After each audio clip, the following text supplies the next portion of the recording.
Shalom, welcome to my channel.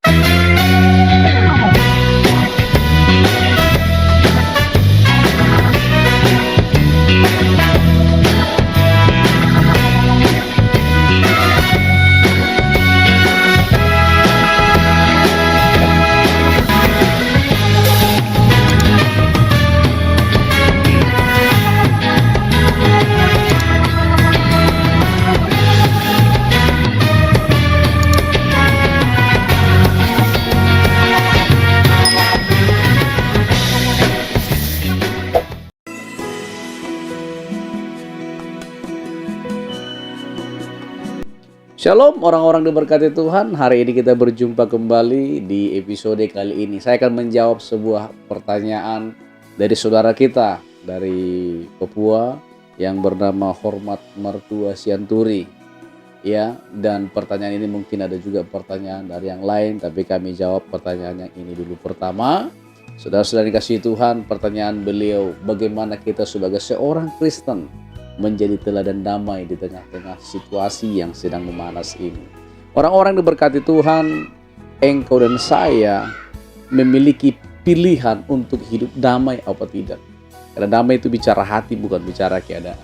Saudara dikasihi Tuhan, orang-orang yang diberkati Tuhan, ketika segala sesuatu di sekitar kita memancing kita untuk panas, untuk emosi, memancing kita untuk kehilangan damai sejahtera, ingatlah, saudara kasih Tuhan, Alkitab mencatat dalam Roma 8 ayat 28. Sebab kita tahu sekarang bahwa Allah turut bekerja. Perhatikan, Allah turut bekerja dalam segala sesuatu. Dalam duka, dalam suka, dalam apapun, dalam segala sesuatu. Allah turut bekerja. Untuk apa? Untuk mendatangkan kebaikan bagi kita, bagi orang-orang yang mengasihi Tuhan.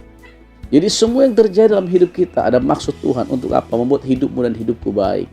Kalau kita ingat peristiwa yang mengalami Ayub, sudah kasih Tuhan, kita bisa berkata, oh Ayub kena kutuk, tapi dengar baik-baik, semua itu mendatangkan kebaikan kepada Ayub.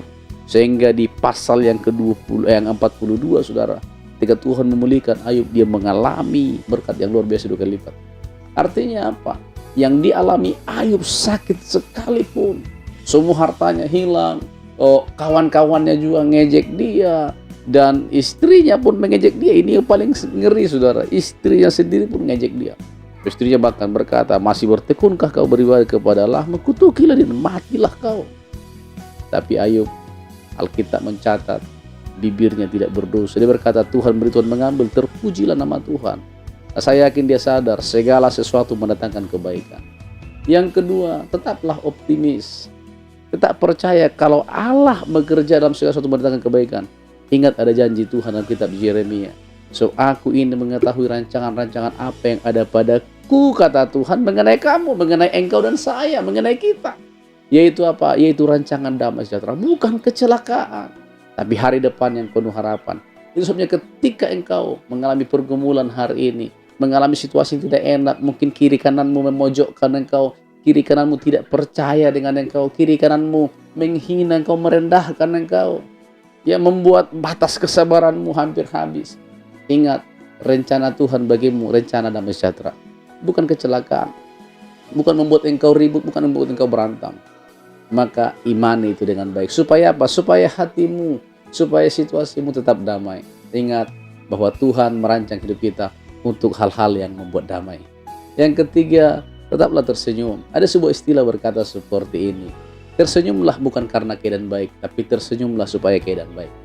Sebab itu, apapun yang menerpa hidupmu, belajarlah tersenyum. Berbesar hati, berjiwa besar. Kenapa? Karena tadi kita pertama tahu bahwa Allah turut bekerja dalam segala sesuatu mendatangkan kebaikan.